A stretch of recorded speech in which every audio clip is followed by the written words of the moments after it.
I'd like to propose a toast to the bride and groom. Cheers. Great speech, best man. Thank you very much. Lord, thank you for this meal that we are about to receive. May it be nourishment to our body. Amen.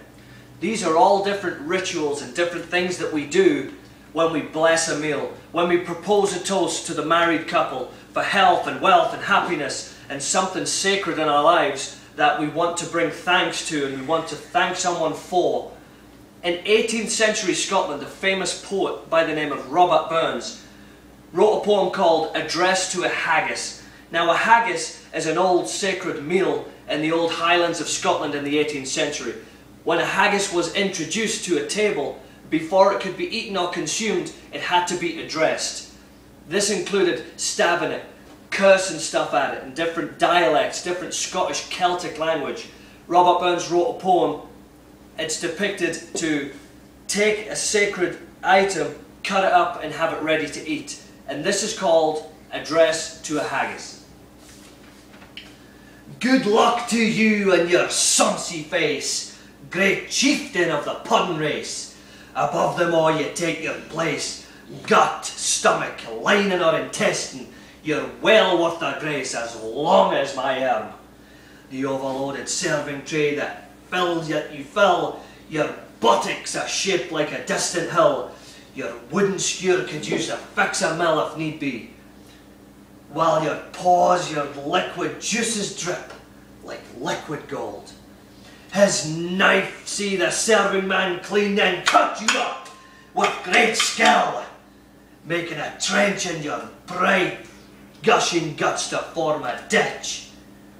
Oh, and then what a glorious sight, warm, steaming, oh, and reeking. Then spoonful after spoonful, they eagerly eat. The devil will get the last bite, until their well-stretched stomachs by and by are bent like drums. Then the heat of the family about to burst murmurs, "Thank the Lord."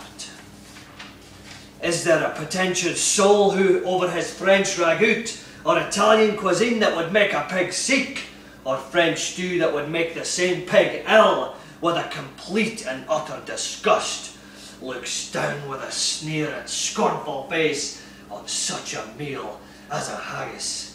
Poor devil, see him over his rubbish, as feeble as a withered bulrush, his legs skinny, nae thicker than a rope, his fist the size of a nut through a river or field travel completely unfit. But look at this healthy haggis-fed person. His trembling mouth respects him as a man. Put a knife in his fist and he'll make it work. And he'll take legs and arms and heads will come off like the topsy thistles. Your powers who look after mankind and dish out his bill of fare. Old Scotland wants nae watery, wimpy stuff that splashes about in little wooden bowls.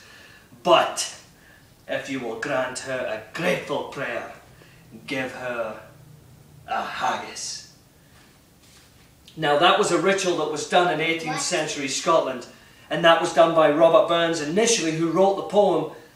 And people would come, and before they went into battle, they would feed the soldiers with a haggis, and before they went in, they would do the ritual and give it lots of gusto and lots of steam, and they would, before they would go into battle, they would feed them and they would get fired up. So, Address to a Haggis, Robert Burns.